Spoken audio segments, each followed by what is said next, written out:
paano kung magmahal ka ng taong bawal mahalin? Sapagkat siya'y nakalaan na para sa Diyos. Tatanggapin mo ba siyang mawala para hindi magkasala? O handa kang magkasala, wag lamang siyang mawala. Ikaw at ako, pinagtagpo, nag-usap ang ating puso, nagkasundong magsama habang buhay.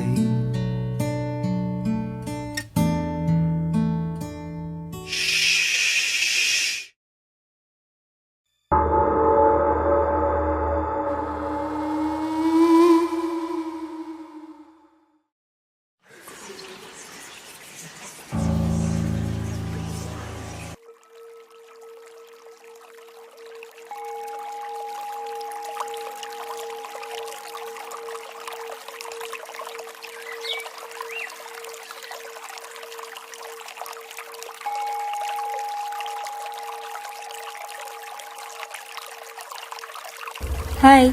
Ang galing mo magdasal. Parang may ibang liwanag kapag ikaw ang nagsasalita. Hindi naman.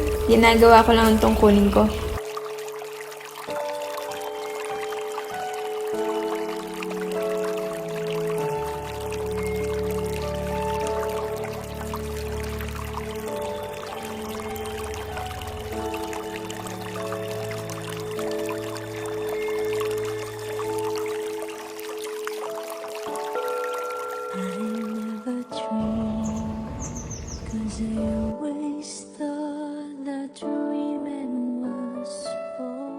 Ang hirap pala magmahal ng Diyos.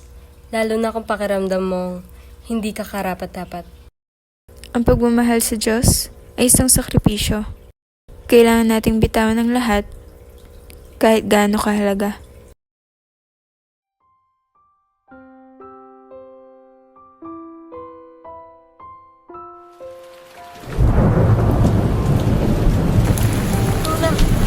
Hindi ko na kaya natago.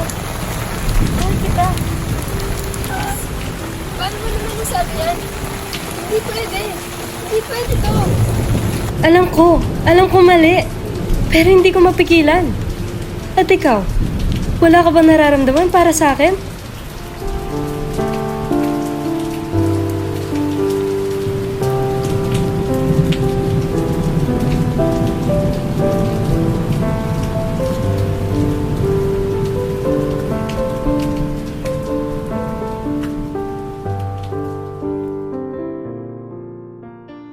Panginoon, nalilito po ang puso ko.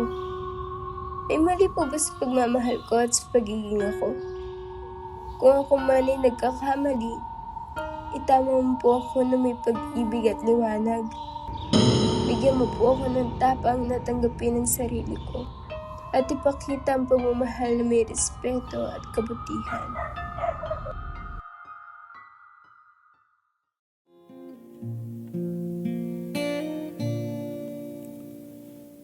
Ang pag-ibig ay sadyang ganyan,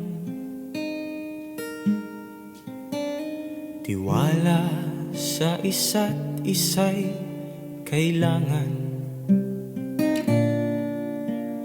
Dati mong pag-ibig wala akong pakialam, basta't mahal kita kailan paman. Huwag kang mag-isip ng ano paman.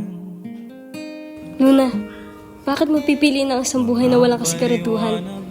Kung dito lang ako, nag-aantay sa'yo. Elise, hindi mo naiintindihan. Hindi lang ito tungkol sa akin o sa'yo. Ito ang buhay na pinili ko para maglingkod. Kung pipiliin kita, ano ang natitira sa akin? Ako! Ako ang natitira sa'yo. Sino ka man. Sa totoong kwento ng buhay, hindi lahat ng nag-iibigan ay palaging may masayang katapusan. Minsan kasi kung sino pa yung taong nagmamahalan, sila pa yung hindi Ikaw nagkakatuluyan. at ako, pinagtagpo. Hindi naman kasi natin pwedeng panghawakan palagi ang pag-ibig na nararamdaman natin para sa isang tao. Ating puso Kasi kahit na alam natin na mahal din tayo ng taong mahal natin, marami pa rin ang pwedeng maging dahilan para bitawan natin sila. Nagsumpaan sa may kapal, walang iwanan, taginit o tagulan, haharapin bawat unos na magdaan. Sana'y di magmaliw ang pagtingin, kay daling sabihin, kay hirap gawin, sa mundong walang katiyakan.